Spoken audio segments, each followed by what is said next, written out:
Hello friends, welcome again in our channel Veenu Diaries. हर माँ अपने बेटे और बेटी को बराबर का प्यार करती है। बेटा बेटी में किसी भी तरह का कोई भी भेदभाव नहीं करती और एक अच्छी माँ बन जाती है।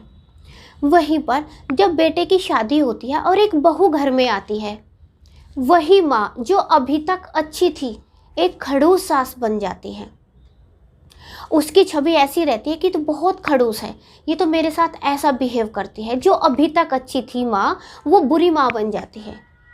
आज हम इसी पर बात करेंगे कि कैसे आप एक अच्छी सास बने।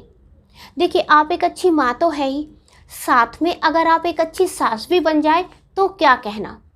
देखिए दोस्तों, सास बहू का जो रिश्ता होता है ना, ये एक तराजू की तरह होता है। जैसे तराजू में दो पलड़े होते हैं ना, दोनों में अगर संतुलन है तो उस घर का, उस परिवार का, उस रिश्ते का क्या कहना। और अगर थोड़ा सा भी संतुलन बिगड़ा, थोड़ा सा भी उनमें डिसबैलेंस हुआ, क्या बन जाता है वो परिवार। लड़ाई झगड़े कलेश, तरह तरह की बस समस्याएं आती हैं। आज हम इसी पर बात कर रहे हैं कि कैसे एक अच्छी सास बने। वीडियो पसंद आए तो प्लीज़ इसको लाइक शेयर ज़रूर करिएगा, और अगर नए हैं, चैनल सब्सक्राइब नहीं किया है तो प्लीज़ इसको सब्सक्राइब भी ज़रूर करिए। अब जानते हैं फर्स्ट पॉइंट। देखिए, अगर आप एक अच्छी सास बनना चाहती हैं, आप अच्छी माँ तो हैं, अगर आप एक अच्छी सास भी बनना चाहती हैं ना, तो जो आपके घर जो बहू आती है उसको बहू ना मानकर अपनी बेटी मानिए। जैसे आप अपनी बेटी का ध्यान रखती हैं, जैसे अपनी बेटी को प्यार करते हैं, वैसे ही अपनी बहू को भी करिए। क्योंकि आपकी बेटी भी किसी के घर की बहू बनेगी, उसको भी कोई सास मिलेगी। और जब हम ये सोचते हैं ना कि हमारी बेटी को अच्छा घर मिले, अच्छी सास मिले, तो फिर हम भी तो अच्छा बनने की कोशिश करनी चाहिए। हमारे घर जो बहू आई है वो भी तो किसी के घर की बेटी है, उसके भी पेरेंट्स यही सोचते होंगे कि इसको भी अच्छी सास मिले। इसलिए अपनी बहू के साथ में किसी भी तरह का कोई भी भेदभाव नहीं। और अपनी बेटी को भी समझाइए कि जो हमारे घर ये तुम्हारी भाभी है ना, इसको भी अपनी फ्रेंड की तरह रखे, अपनी बड़ी बहन की तरह से रहे। जो अगर आपकी बेटी भी आपके साथ में कुछ भी बातें अपनी भाभी को लेकर बताती है, अपनी भाभी की कुछ भी ऐसी बातें बताती हैं, तो अपनी बेटी को समझाइए कि ये भी हमारे घर की मेंबर है, इसके साथ में भी तुम ऐसा नहीं कर सकती। जैसे तुम मुझे प्यारी हो, वैसे ही मुझे मेरी बहू भी बेटी की तरह ही प्यारी है, इसको भी मैं इतना ही प्यार करती हूँ। तो आपस में जो टकराव होता है ना, वो ख़त्म हो जाता है। आप देखिए, अगर दो बेटियाँ होती हैं, झगड़े तो उनमें भी हो जाते हैं, लेकिन हम दोनों में कभी इसको बड़ा कर देते हैं, कभी इसको बड़ा कर देते हैं। तो हम कभी भी ये नहीं कहलाते कि ये मम्मी तो इसी की है, ये तो बस इसी को प्यार करती है, मुझे नहीं करती। क्योंकि कभी हम इसकी तरफदारी ले लेते हैं, इसको समझाते हैं, कभी इसको।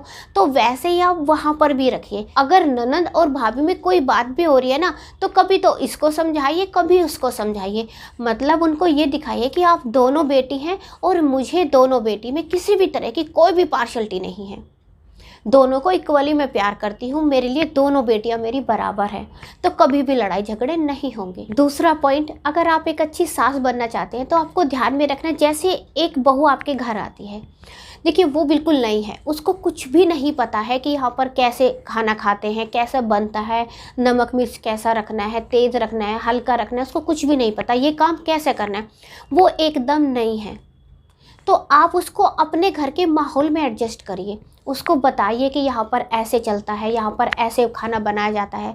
देखिए, कुछ उसको अपने तौर तरीके सिखाइए, कुछ उसके भी सीखिए। अगर वो कहती है कि नहीं मम्मी ऐसे नहीं, हम इसको ऐसे बना सकते हैं, तो कोई बात नहीं, ठीक है बेटा तुम ऐसे बना लो। अगर तुम्हें ऐसे अच्छा लग रहा है तो तुम ऐसे बना लो। और वो क्या, नहीं तुम ऐसे नहीं बनाओगे, खड़ूस बन जाते हैं। नहीं, क्योंकि कितनी बार क्या होता है, सास को ये लगता है कि जो मैं करना चाहती हूँ ये बस मुझे गलत साबित कर रही है, ये अपने तरीके आजमाना चाहती है।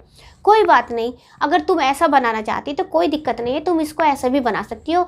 कुछ उसकी भी सीखिए, कुछ उसको अपनी सिखाइए, कुछ उसके भी तो सीखिए, कुछ अपनी सुनाइए, कुछ उसकी भी तो सुनिए। वो एकदम नहीं है। अगर आप उसके साथ घुलना मिलना चाहते हैं ना, तो उसको भी अपने माहौल में ढालिए और उसके माहौल में भी ढलने की कोशिश करिए। तीसरी बात, अगर आप एक अच्छी सास बनना चाहती हैं ना, तो अपने बहू की किसी भी तरह की ना तो कोई मजाक ले, ना उसकी किसी भी तरह के काम में कमी निकाले, और फिर किसी के सामने बुराई भी ना करें। क्योंकि अगर हम उसकी मजाक भी ले रहे हैं, उसमें कमियां गिनवा रहे हैं और दूसरों के सामने रो रो कर उसकी बुराई कर रहे हैं कि उसे तो ये भी नहीं करना आता, दूसरों के साथ में मजाक ले रहे हैं, मतलब अपने घर की बुराई कर रहे हैं, रो रो कर इमोशनली ब्लैकमेल कर रहे हैं दूसरे लोगों को, उनको ये दिखा रहे हैं कि देखो मेरी बहू कितनी नालायक है। ये बताइए, अच्छा आप किसकी बुराई कर रहे हैं? अपने घर की ना, अपने घर परिवार की।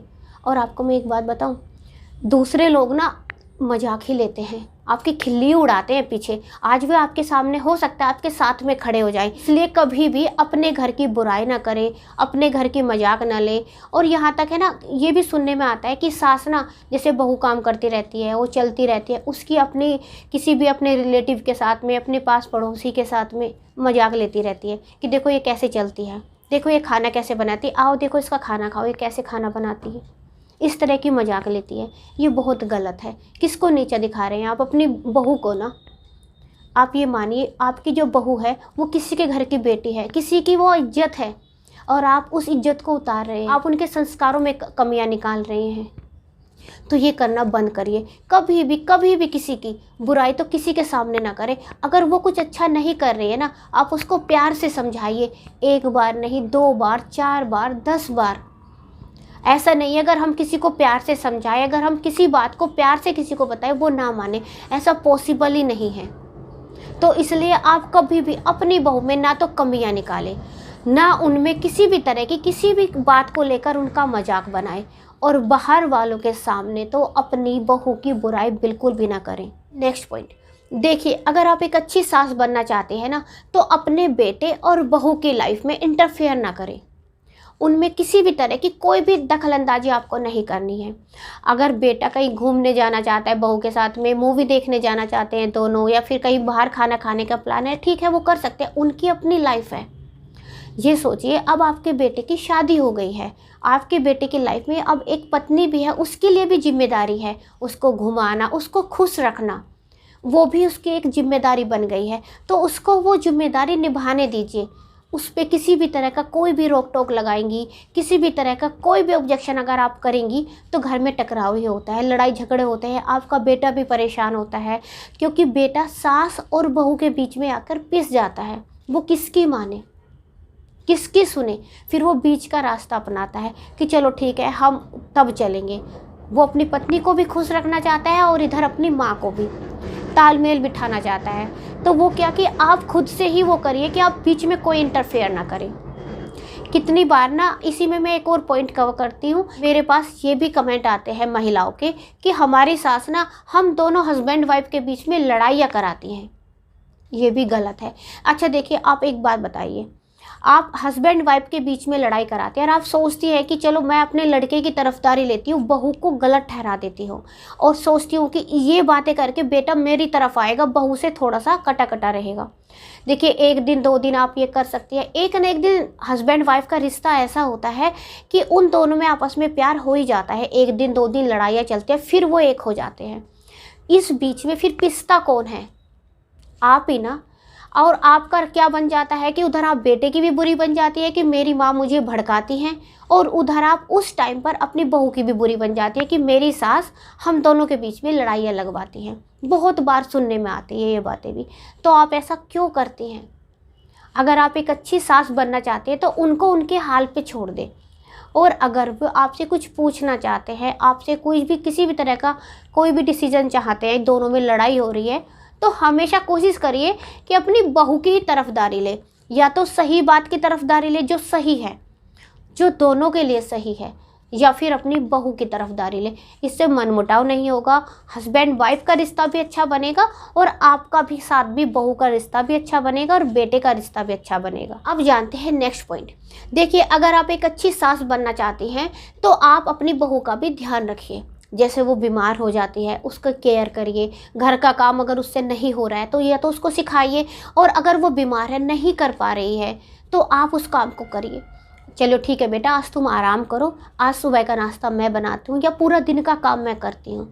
और अगर आपसे नहीं होता, आप थोड़ी बड़ी हो गई हैं, तो कोई बात नहीं, आप किसी को हायर कर लीजिए, उससे काम करा लीजिए। लेकिन वो क्या कि कुछ भी हो जाए, चाहे तुम बीमार हो, चाहे कुछ भी हो, काम वाली भी घर में नहीं आएगी और काम भी तुम्हें ही करना है। कुछ सास ऐसी भी होती हैं जो गलत है। अच्छा एक बात बताइए, जब आपकी बेटी बीमार होती है क्या आप अपनी बेटी को भी ऐसे ही बोलती हैं कि नहीं काम तुम्हें ही करना है, चाहे बीमार हो चाहे कुछ भी हो, लेकिन ये काम तुम्हें ही करना है? नहीं बोलती ना। फिर वो भी तो किसी की बेटी है, उसको भी बोलिए अगर आज तुम बीमार हो तो तुम आराम करो, आज काम या तो मैं करूँगी या हम कैसे भी मैनेज करेंगे, हम मैनेज कर लेंगे। जब बहू हमारी सेवा कर सकते तो हम क्यों नहीं कर सकते? हम अपनी उस बेटी की सेवा क्यों नहीं कर सकते? कुछ सास का ये भी आता है कि वो क्या करती है कि अगर हम अपनी बेटी का करते हैं तो हमें अच्छा लगता है, हमें अच्छी फीलिंग आती है, लेकिन वहीं पर अगर हम अपनी बहू का करते हैं तो हमें बिल्कुल अच्छा नहीं लगता, हमें लगता है कि हम नौकरानी बन गई। बहुत गलत है, ये सोचना बहुत गलत है। वही आपका घर है, वही आपका बेटा है, वही आपका परिवार है। आप ऐसा क्यों सोचती हैं? जब आप ऐसा सोचेंगी ना तो ऐसा ही होता चला जाता है। तो आप एक अच्छी सास बनिए, अपनी बहू को भी बेटी मानिए। अगर तुम नहीं कर सकती कोई बात नहीं, तुम आराम करो, आज मैं करूँगी। अपनी बहू के साथ काम में हाथ बटाइए। नेक्स्ट पॉइंट देखिए, अगर आपको एक अच्छी सास बनना है ना तो आपको क्या करना है, जब आपकी बहू आपके घर आ गई है तो उसके सारे खर्च उठाना भी आपकी जिम्मेदारी बन गई है, आपके बेटे की जिम्मेदारी बन गई है।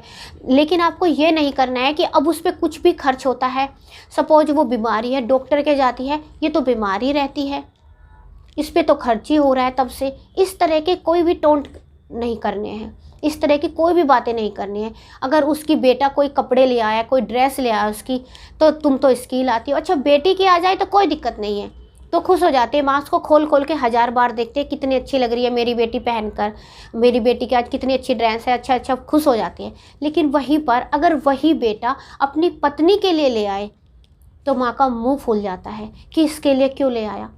भाई अब उसकी जो पत्नी है उसकी भी तो जिम्मेदारी है, उसके लिए भी तो वो लाएगा। अगर वो अपनी बहन के लिए भी लेकर आता है और अपनी पत्नी के लिए भी लेकर आता है तो बुराई क्या है? वहीं पर कितनी बारी महिलाओं के कमेंट आते हैं कि मैम अगर हमारे पति हमारे ऊपर थोड़ा सा भी खर्च करते हैं तो हमारी सास घर में कलेश करती है, मुंह पर हाथ रख के लेट जाती है और 2-2 दिन तक खाना नहीं खाती, और बस ये चाहते हैं कि हमारे कपड़े सारे हमारे मायके से ही बने। अब ये बताइए हम कैसे पॉसिबल कर सकते हैं कि मायके से ही लेकर आए? बिल्कुल सही है, कैसे पॉसिबल होगा? देखिए अब जो वो उस घर की बेटी थी वो शादी होकर आपके घर में आ गई, अब वो आपकी जिम्मेदारी है, उस जिम्मेदारी को निभाइए। और अगर आप ऐसे, अगर बहू का एक भी कपड़ा आ गया, एक भी रुपया बहू के ऊपर खर्च हो गया, मुंह पर हाथ रख के लेट जाएंगी, खाना नहीं खाएंगी, तो बताइए घर में कलेश नहीं होगा तो क्या होगा? आप अपनी क्यों छवि बिगाड़ना चाहती हैं कि आप ऐसी सास है? अच्छी सास बनिए ना। अपने आप भी, अगर आपको कुछ लाना है अपने आप भी लाइए और बहू का भी आने दीजिए, उस पर भी खर्च हो जाने दीजिए। उसके भी मन में कुछ अरमान होते हैं। जब एक बेटी की शादी होती है ना तो वो अरमान लेकर घर आती है कि उसकी सास ऐसी मिले, उसका पति ऐसा मिले, तो उसके भी अरमान पूरे हो जाने दीजिए। अगर आप एक अच्छी सास बनना चाहते हैं ना तो खुद से बहू के लिए सामान लाइए, खुद से बहू का प्यार करिए, तो देखिए आप एक अच्छी सास बन जाएंगी। नेक्स्ट पॉइंट है, अगर आप एक अच्छी सास बनना चाहते हैं ना तो अपनी बहू पर किसी भी तरह की कोई भी रोक टोक ना रखें। देखिए डिसिप्लिन होना घर में ज़रूरी है, वो सभी के लिए ही होना चाहिए, लेकिन ये नहीं कि आप बहू के लिए अलग से डिसिप्लिन बनाएं कि बहू अगर ब्लू कलर की साड़ी पहनना चाहते हैं, नहीं तुम रेड पहनो, मैं कह रही हूँ तुम रेड पहनो, बहू को ब्लू नहीं पहनने देना। बहू चाहती है कि वो छोटी बिंदी लगाए, तुम तो बिंदी ऐसी लगाती हो को दिखाई नहीं देती, बड़ी बड़ी बिंदी लगाया करो, जबकि आजकल छोटी बिंदी ही लगाते हैं, सभी लोग लगाते हैं। तो भाई आपकी बहू भी लगा रही है, लेकिन आपको क्या है, बस टोकना है कि नहीं तुम बड़ी ही लगाओ। मतलब इस तरह की टोका टोकी करनी बहुत गलत है। अगर आप एक अच्छी सास बनना चाहती है ना तो अपनी बहू को इस तरह की रोक टोक नहीं, अलग से रोक टोक नहीं। देखिए जो आपके घर के डिसिप्लिन है, जो आपके घर के नियम है, वो सभी के लिए होने चाहिए, लेकिन वो एक के लिए कुछ अलग हो वो गलत है। वही नियम आप फॉलो करें, वही नियम आपका बेटा फॉलो करे, वही नियम आपकी बेटी फॉलो करे, वही नियम आप बहू के लिए बनाएं, तो ये वो नियम एक अच्छा डिसिप्लिन चलता है। लेकिन आप अलग से बहू के लिए हर बात पे टोकना, तुम्हें आज दाल बनानी है, बहू का मन आज दाल खाने को कर रहा है, नहीं दाल आज बनेगी नहीं, आलू गोभी ही बनेंगे आज तो। अगर उसने आपकी पसंद की आलू गोभी भी बना दी और अपनी पसंद की दाल भी बना दी तो क्या जा रहा है इन बातों में? कोई बात नहीं, आपको भी तो 2 सब्जी खाने को मिलेगी, एक दाल भी मिलेगी, एक आलू गोभी भी मिलेगी।